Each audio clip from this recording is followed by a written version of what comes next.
말씀 나누면서 하나님의 은혜를 나누었으면 좋겠습니다. 저는 오늘 성서일과 말씀인 누가복음 2장 말씀을 통해서 하나님의 은혜를 함께 나누고자 합니다.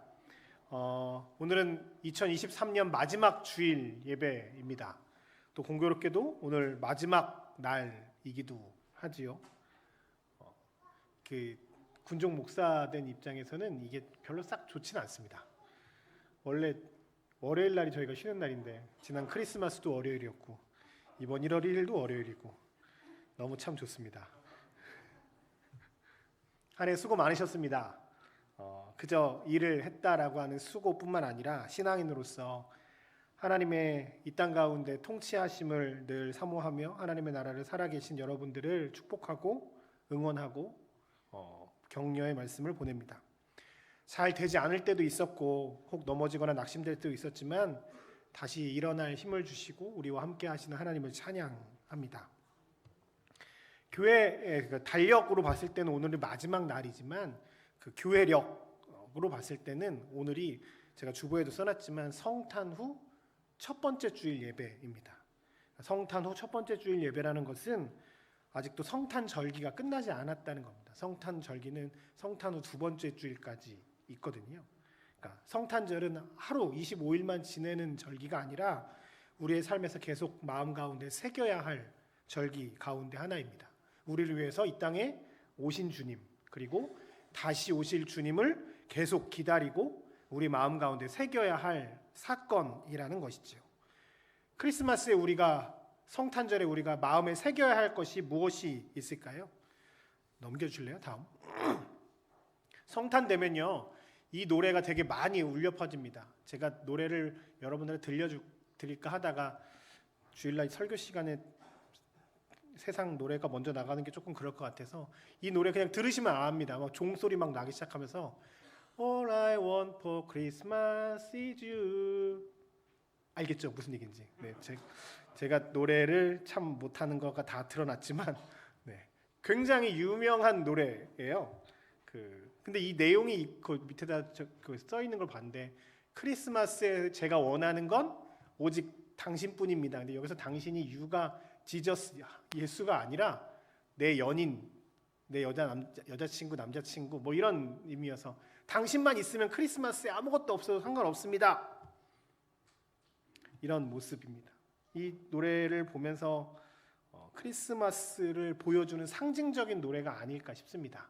요즘 우리가 지내는 크리스마스는 예수님이 주인공이 아니라 내 욕망이 실현되는 것, 내 즐거움이 실현되는 것이 크리스마스라고 생각을 하는 것 같습니다.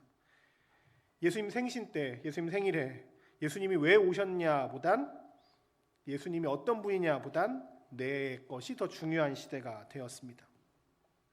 우리의 삶에서도 이것들을 살펴보는 절기가 크리스마스 성탄 절기가 되어야 합니다. 예수님이 왜 오셨고 우리는 어떤 신앙의 고백을 해야 하며 우리는 어떻게 예수님을 기다리고 소망해야 하는가에 대해서 오늘 말씀을 통해서도 다시 한번 우리의 신앙을 점검해 보아야 합니다. 특별히 누가복음을 통해서 예수님의 모습들이 잘 그려져 있는데 특별히 누가복음의 특징은 공생애, 그러니까 예수님이 30살 이후에 많은 사람들 앞에서 말씀을 전하시고 놀라운 일들을 행하시기 이전 예수님의 어린 시절의 이야기들이 이렇게 곳곳에 많이 나와 있습니다. 예수님이 오늘 아기 예수께서 성전에 올라가는 이야기가 쭉 기록되어 있습니다. 구약 성경에는 율법이라는 게 있어서요. 이스라엘 사람들은 그 율법을 지키면서 살았습니다. 그러니까 이스라엘 가장 큰 율법 가운데 그들이 지켜야 될 것 중에 하나가 초태생들이 그러니까 이런 거죠. 예전에 모세 시대에 이스라엘 사람들이 출애굽할 때 문 어귀에 이렇게 양의 피를 발랐잖아요. 그걸 유월절의 시작이라고 하잖아요. 모든 처음 난 것들이 다 죽는 그 어려움 가운데 양의 피가 발려져 있는 그곳에서는 구원이 임했잖아요. 그걸 유월절이라고 하는데 그 전통을 계속 이어서 처음 난 아이가 있으면 그 아이를 성전에 올라가서 대신 어린 양이나 이런 동물들을 하나님께 올려드리면서 그 유월절의 정신을 계속 계승하는 일들이 이스라엘 사람들 가운데 있었습니다. 또한 레위기 12장에 보면 정결 예식이라고 해서 사람의 몸에서 피가 하혈되면 그것을 정결하지 않다고 봤는데 산모들이 피를 많이 흘리잖아요. 이것들이 조금 정리가 되면 하나님께 올려가서 정결 예식이라고 해서 예배를 드렸습니다. 자기의 할 수 있는 것만큼의 예물을 하나님께 드림으로 하나님 저 이제 깨끗하게 되었습니다라는 것을 하나님께 신고하는 정결 예식을 했습니다. 그 율법을 따라서 지금 마리아와 요셉과 아기 예수가 성전에 올라간 겁니다. 성전에 올라가서 귀한 두 분의 어르신 노인들을 만나는 내용이 오늘 본문의 내용입니다. 그 주인공은 넘겨주실래요? 시므온과 안나예요. 이 그림이 렘브란트라고 하는 빛의 화가, 굉장히 유명한 화가가 그린 거의 마지막 작품이라고 알려져 있습니다. 시므온과 안나가 주님을 알아보다, 뭐 이런 제목입니다. 렘브란트의 특징 가운데 내가 빛을 굉장히 잘 쓴다라고 이야기해서, 저희가 성전인데 빛과 어둠이 극명하게 드러나죠. 어느 쪽에 빛이 많이 있습니까? 아기 예수 있는 쪽이 빛 환하죠. 저쪽도 성전인데 성전 자체여서 환한 게 아니라 아기 예수가 있는 곳이 빛이다, 이것들을 극명하게 보여주는 그림. 지금 미술관은 아니지만 우리의 감성이 조금 말랑말랑하게 그런 그림입니다. 아기 예수, 저 앉아 있는 게 시므온 같고 위에서 이렇게 하고 있는 것이 안나 같죠. 오늘 두 어르신 노인들이 아기 예수를 만나는 장면, 그리고 그들의 소망이 이루어지고 위로받는 장면들을 통해서 우리의 신앙을 한번 점검해 보았으면 좋겠습니다. 특별히 이 성탄절기에 우리가 무엇을 새기며 살아야 하는지에 대해서 함께 살펴보고자 합니다. 첫 번째, 우리가 성탄절기에 우리의 마음 가운데 새겨야 할 것은요, 다음이요. 무엇을 기다리는가에 대해서 다시 한번 생각을 해 보아야 합니다. 오늘 시므온 할아버지를 설명할 때 이스라엘의 위로를 기다리는 자라고 되어 있습니다. 이스라엘 사람들은 메시아를 기다렸습니다. 500년 전에 이사야 선지자를 통해서 예언되었던 메시아, 400년 전에 구약의 마지막 선지자인 말라기 선지자를 통해서 전달된 그 메시아, 그리고 그 말라기 선지자 이후 400년 가까이 이스라엘의 아무런 예언자도 나타나지 않은, 소위 말해서 침묵기, 암흑기의 시절을 겪으면서 이스라엘 사람들은 메시아에 대해 마음이 식었거나 잊어버렸거나 포기 혹은 막연하게 잘 되었으면 좋겠다 하는 마음들만 그들 가운데 있었습니다. 메시아를 기다렸지만 그 불신에 기다리는 것이 잊어버려둔 불신의 시대에 약속을 기다리는 사람들이 있었습니다. 메시아를, 하나님의 말씀이 이루어지기를 기다리는 사람 중에 하나가 오늘 시므온 할아버지였습니다. 26절에 이렇게 고백합니다. 같이 한번 읽어볼까요? 시작. 그가 주의 그리스도를 보기 전에는 이스라엘의 구원을, 이스라엘의 위로를 기다리면서 그리스도를 보기 전에는 죽지 아니라고 하셨던 하나님의 말씀을 받았던 사람이 시므온이라고 설명하고 있습니다. 시므온 할아버지는 지금 하나님의 말씀을 근거해서 메시아가 올 것을 기다리고 있었습니다. 단지 이 땅이 잘 될 거야, 이 땅이 회복될 거야, 내년이 되면, 다음 해가 되면 우리나라가 좋아질 거야, 로마라고 하는 압제 가운데서 우리가 해방될 거야 라고 하는 단순한 긍정적인 기대나 소망이 아니라, 혹은 내 삶이 조금 윤택해질 거야, 조금 잘 될 거야 라고 하는 개인적인 바램, 내 마음속에서 나오는 개인적인 바램이 아니라 하나님의 말씀에 의지한 기대였습니다. 다시요, 다른 어떤 것에서 나오는 기대가 아니라 하나님의 말씀에서 나오는 기대였습니다. 그가 그리스도를 보기 전에는 죽지 아니하리라라고 하는 성령 하나님의 지시를 받고 기다렸던 사람이었습니다. 그의 기다림은 분명했습니다. 메시아가 올 것이라는. 그리고 그 기다림의 근거 또한 분명했습니다. 하나님께서 나에게 하신 말씀에 근거한 기다림이었습니다. 죽지 아니할 것이다. 내가 죽기 전에는 메시아를 보고 내가 죽을 것이다라고 하는 하나님의 말씀에 근거한 기다림이었습니다. 다른 사람들이 보기에는 그 기다림이 막연할 것 같고, 에이 그게 오겠어? 저 노인네 또 이상한 이야기 하시네 라고 할 수도 있겠지만, 시므온의 삶에는 굳건한 믿음이 있었습니다. 주님의 말씀이 나의 삶에 이루어질 것이다. 나의 삶에, 내 삶이 끝나기 전에 메시아를, 주님의 위로를, 하나님께서 하시는 놀라운 증거가 내 앞에 나타날 것이다 라고 하는 하나님의 말씀을 신뢰하는 믿음이 있었습니다. 혹 그 마음이 흔들릴 때도 있을 겁니다. 주님께서 약속하셨던 말씀이 내가 잘못 들었나? 아니면 혹 이것들이 내가 잘못된 것은 아닌가? 내가 잘못 해석하고 있는 것은 아닌가라고 하는 염려, 낙심, 좌절도 있을 수 있지만, 그는 평생 끝까지 하나님의 말씀을 붙잡고 살아간 사람이었습니다. 그리고 그가 예수님을 만났을 때 어떤 마음이 들었을까요? 평생 소망했던 하나님의 말씀이 이루어지기를 기다리며 바랬던 그의 삶에 약속의 말씀이 이루어지는 것을 자기 눈앞에 보았을 때, 아기 예수를 보았을 때 그의 마음이 어떠했겠습니까? 29절 30절에 그는 이렇게 고백하며 찬양합니다. 넘겨주실래요? 같이 읽어볼게요. 시작. 시므온이 아기를 안고 하나님을 찬송하여 이르되,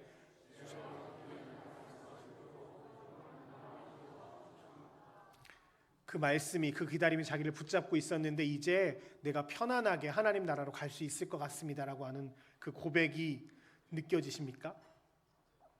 평생 하나님의 말씀을 붙잡고 살았고 언제 이것이 올 것인가에 대한 기대감으로 살았는데, 그것이 내 눈앞에 나타났을 때 그저 아기가 하나가 온 것이 아니라 하나님의 말씀이, 평생을 붙잡고 있었던 하나님의 말씀이 내 삶에서 이루어지는 놀라운 은혜를 경험했을 때 얼마나 기쁘고 감사했겠습니까?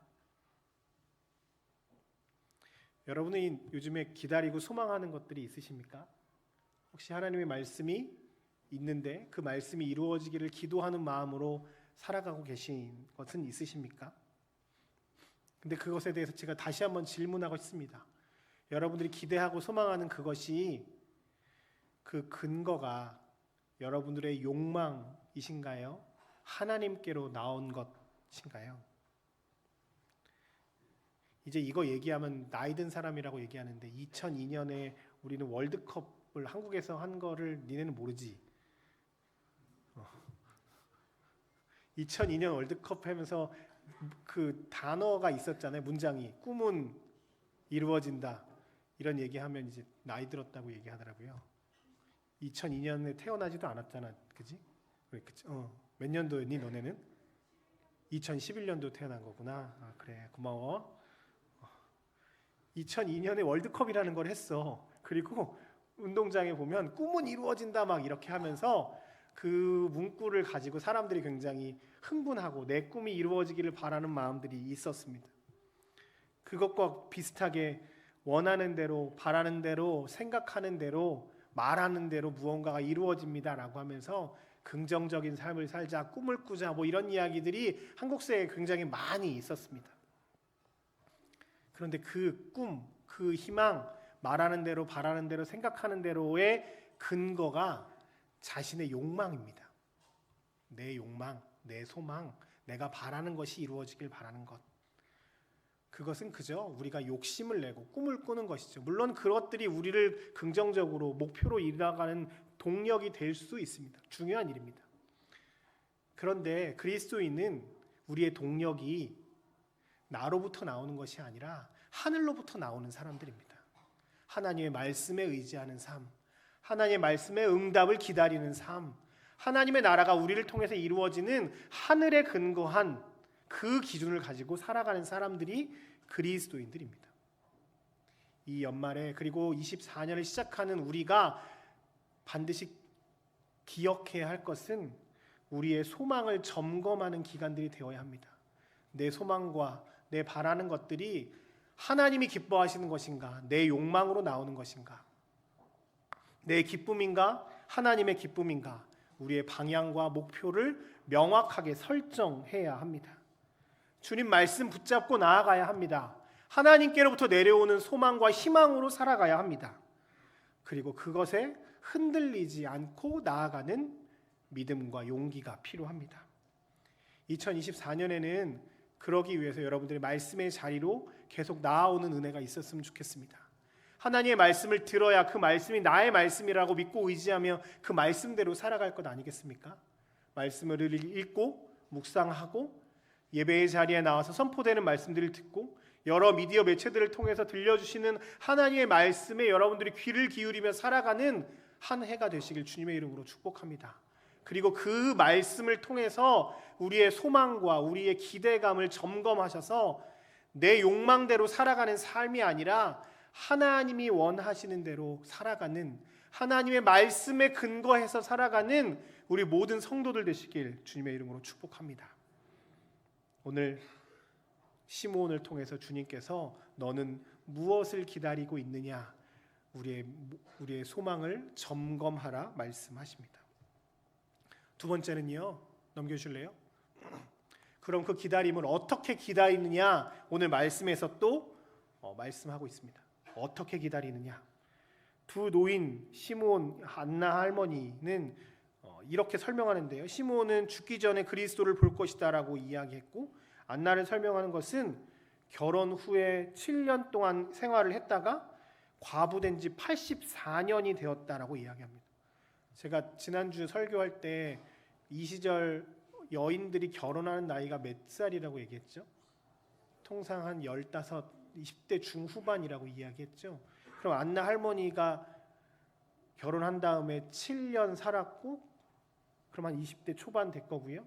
84년 동안 혼자 사셨다니까 100살이 넘는 엄청난 노인이죠. 지금 이 시절에는 50 넘으면, 우리도 60 넘으면 굉장히 잘 오래 살았다라고 하는데 굉장히 나이든 할머니죠. 평생을 성전에 머물면서 성령 충만하게 금식하며 기도하며 살았다라고 이야기합니다. 설명하는 것이 25절 보실래요? 다시요. 다음이요. 25절에 시므온을 설명하는 것이 있는데요. 시므온이라는 사람이 있으니 이 사람은 의롭고 경건하여 이스라엘의 위로를 기다리는 자라, 성령이 그 위에 계신다라고 표현합니다. 37절은요. 다음이요. 과부가 되고 안나에 대한 설명입니다. 84세가 되었습니다. 이 사람은 성전을 떠나지 아니하고 주야로 금식하며 기도함으로 섬기는 사람이라고 말합니다. 제가 설교 준비할 때 제 설교 묵상도 하고 주석책도 보면서 준비하지만 또 이 관련된 본문에서 설교하시는 목사님들 설교를 한 10편에서 20편 정도 계속 보고 있고 하거든요. 동석교회 서정호 목사님이 이 설명하시면서 기다림에 대해서 이야기하면서 잘못된 기다림을 설명하는 예화가 이렇게 있더라고요. 장례식장에 가면 시간을 때우면서 기다리죠. 벌써부터 이렇게 아시는 분들, 장례식장 가시면 밤새 이렇게 같이 상주들이랑 있어야 한다 그러면서 뭐 하시나요? 기도와 간구와 금식과, 장례식장에서 그런 거 안 하죠. 뭐 하십니까? 그림을 맞추는 일들을 좀 통상 하시지 않습니까? 서양 그림도 맞추고 동양 그림도 좀 맞추고 시간을 때우는다는 표현이 맞는 것 같습니다. 기다리는 시간들을, 지루한 시간들을 보내려고 쓸데없는 일들을 낭비할 때가 많이 있습니다. 오늘 안나, 시므온은 하나님의 약속의 말씀이 이루어지기를 기다리며 살고 있습니다. 그 기다림의 과정 가운데 25절에 시므온은 경건함과 의로움으로 살아갔다라고 표현하고 있고요. 37절에 안나는 주야로 금식하며 기도하며 섬긴다고 표현하고 있습니다. 의롭다는 표현은 그냥 정의롭다는 표현을 넘어서서 하나님의 법을 따라간다는 의미가 내포되어 있습니다. 경건하다는 얘기는 그저 이렇게 경건해 이렇게 아니라 하나님을 두려워한다는 것을 경건이라고 표현합니다. 그리고 기도한다는 것은 내 힘과 능력으로 살아가는 것이 아니라 하나님의 능력으로 살아갑니다 라고 하는 것을 의미하는 것이지요. 시므온 할아버지, 안나 할머니는 평생을, 그 기다림의 과정 가운데 평생을 의로움으로, 경건함으로, 성령 충만함으로, 기도함으로 그 과정들을 살아냈던 분이셨습니다. 늘 사모하는 마음으로 지치지 않으려고 애쓰면서 의로움으로 경건함으로 성령 충만하여 금식하여 기도함으로 그 기다림의 과정들을 보냈습니다. 가끔 어떤 분들이 그런 얘기를 하실 때가 있습니다. 천국 가기 전에, 마지막 가기 전에 예수 믿는다고 얘기하고 이 땅 살면서 그냥 좀 내 맘대로 편안하게 좀 살다가 마지막 때 탁 스위치 전환되듯이 나 예수님 믿어요 그러고 천국 가면 되지 라고 이야기하는 사람들을 볼 때마다 저 사람을 참 잘못 믿었구나 이런 생각들을 합니다. 예수를 믿는다는 건 입술로 고백하는 것을 예수를 믿는다고 이야기하기도 하지만 예수를 믿는다는 건 그냥 단순히 천국 간다는 의미가 아닙니다. 그것은 구원자 하나님에 대한 고백만 있는 것이 창조주 하나님에 대한 고백은 없습니다. 하나님이 우리를 만드셨고 우리를 다스리신다, 하나님의 나라를 만들어 나아가신다라고 하는 통치하시는 하나님, 창조하시는 하나님에 대한 고백이 없는 겁니다.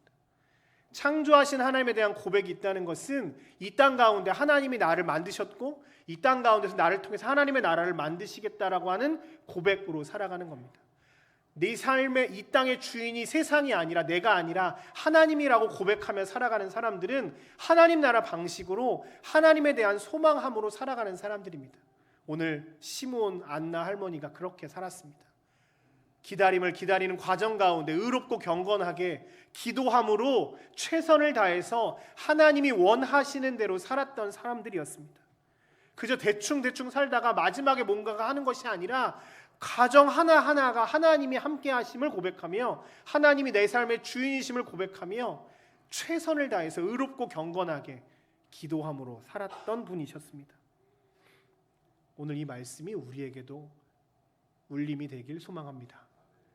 2024년을 시작하는 우리 이 삶에서 우리의 삶을 어떻게 살아가야 할 것인가, 좋은 결과만을 위해서 살아가는 삶이 아니라 하나님이 나와 함께 하심을, 하나님이 나를 다스리심을, 하나님이 나의 삶의 주인이심을 인정하며 의롭고 경건하게 하나님을 경외하며 하나님을 두려워하며 하나님의 말씀을 따라 하나님께 기도하며 하나님이 원하시는 대로 살아가는 믿음의 사람들 되시길 주님의 이름으로 축복합니다. 예수를 믿는다는 것은 그냥 단순히 천국 가는 것이 아니라 이 땅에서 하나님의 나라를 이루며 살아가는 사람들입니다. 오늘 시므온과 안나가 그랬고 주님께서 오늘 말씀을 통해서 저희에게도 요청하고 계십니다. 말씀을 정리합니다. 지난주에 제가 마리아 설교를 했습니다. 예수님의 어머니 마리아가 15쯤 됐을 때 주의 종이 오니 주님의 뜻대로 이루어지기를 소망합니다라고 믿음으로 결단하며 자신의 앞에 펼쳐져 있는 수많은 고난과 난관을 믿음으로 견디며 나아가겠다고 결심하는 귀한 고백들 우리가 보았습니다.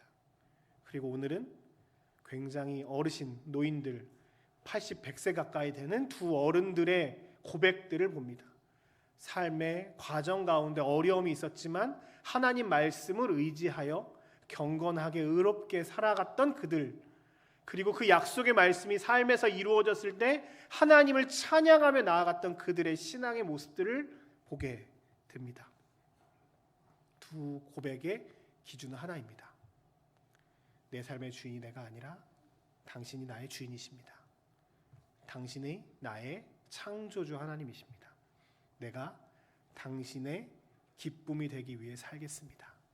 왜냐하면 그것이 나의 가장 큰 행복이기 때문입니다 라고 믿음으로 고백하는 것입니다. 2023년 여러분들의 삶을 응원하고 축복합니다.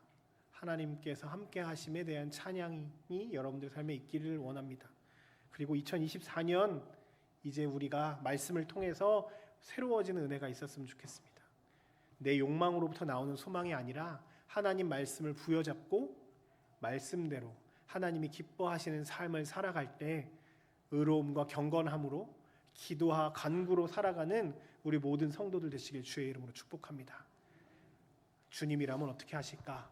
하나님이 기뻐하시는 것이 무엇일까를 붙잡고 2024년 승리하며 나아가시는 저와 여러분들의 삶이 되시길 주의 이름으로 축복합니다. 우리가 마지막으로 함께 같이 찬양하시면서 결단하며 기도했으면 좋겠습니다. 나 주님의 기쁨 되기 원하네 믿음으로 고백하시고 우리 함께 주님께 나아가시죠.